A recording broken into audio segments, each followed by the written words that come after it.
July 2. అందుకు ప్రభువు, Martha Martha, నీవనేకమైన పనులను గూర్చి విచారం కలిగి తొందరపడుచున్నావు గాని అవసరమైనది ఒక్కటే. మరియ ఉత్తమమైన దానిని ఏర్పరచుకొనెను, అది ఆమె యొద్ద నుండి తీసివేయబడదని ఆమెతో చెప్పెను. లూకాసు వార్త 10వ అధ్యాయము 41-42 వచనాలు. మరియ యేసు పాదాల వద్ద నిశ్శబ్దంగా కూర్చొని ఆయన మాట విన్నది. మార్త తన పనిలో ఆందోళనతో కలత చెందింది. మరియ సహాయం చేయడానికి ముందుకు రాకపోవడం పట్ల ఆమె ఆగ్రహం వ్యక్తం చేసింది. ప్రభువైన యేసు మార్తను సరిదిద్దాడు. మార్త ప్రాధాన్యతలు తప్పు అని కూడా ఒక సూచన చేయబడింది. ఆమె ఆరాధన కంటే పనికి ప్రాధాన్యత ఇవ్వకూడదు. మనలో చాలామంది మార్త లాంటి వాళ్ళు ఉన్నారు. మనం కష్టజీవులం, కూర్చొని ఉండటం కన్నా ఏదో పని చేస్తూ ఉండటానికి ఇష్టపడతాం. మనం వ్యవస్థీకృతంగా సమర్థవంతంగా పనులు చేయగలగడం గురించి గర్వపడతాం. మనం మన పని విషయంలో చాలా నిమగ్నమై ఉంటాం. కాబట్టి మన ఉదయం బైబిల్ చదవడం అనేది తరచుగా చేయాల్సిన పని, కానీ 60 రకాల పనులు గుర్తుకు రావడం వల్ల అంతరాయం కలుగుతుంది.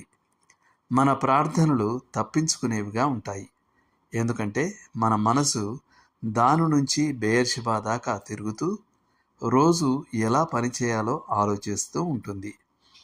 ఇతరులు చొరవ తీసుకొని సహాయం చేయనప్పుడు మనం ఆగ్రహం వ్యక్తం చేయడం సులభం. మనం ఏం చేస్తున్నామో అందరూ అదే చేయాలని భావిస్తాం. మరియ వంటి వారు ఉన్నారు. వారు ప్రేమించేవారు.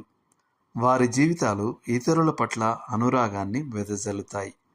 వారికి పాత్రలు పళ్ళాల కంటే ప్రజలు ముఖ్యం.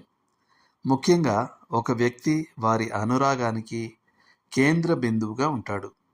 మార్త లాంటి మనం భావించినట్లు వారు సోమరులు కారు. కేవలం వారి ప్రాధాన్యతలు భిన్నంగా ఉంటాయి.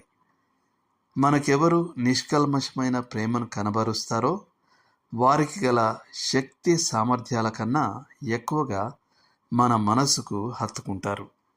ఆటపాటలతో మునిగిపోయిన మన వైపు బొత్తిగా చూడని చిన్నారి కన్నా మనసు నిండా ప్రేమ కలిగి కౌగిలింతలతో ముద్దులతో మురిపించే చిన్నారి మన హృదయాన్ని గెలుచుకుంటాడు.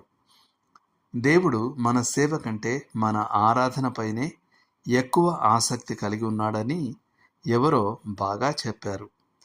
పరలోకపు పెండ్లి కుమారుడు ఒక పెండ్లి కుమార్తెను ప్రసన్నం చేసుకుంటున్నాడు కానీ ఒక సేవకురాల్ని నియమించుకోవడం లేదు.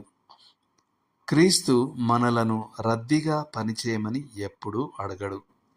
ఆయన పాదముల యొద్ద కూర్చుండే సమయం లభించనంత పనిలో మనం నిండిపోవడం ఆయన సంకల్పం కాదు. మరియు మరియ ఉత్తమమైన దానిని ఎంచుకుంది. అది ఆమె నుండి తీసివేయబడదు. మనమందరం కూడా అలాగే చేయాలి. దేవుడు మిమ్మును దీవించునుగాక.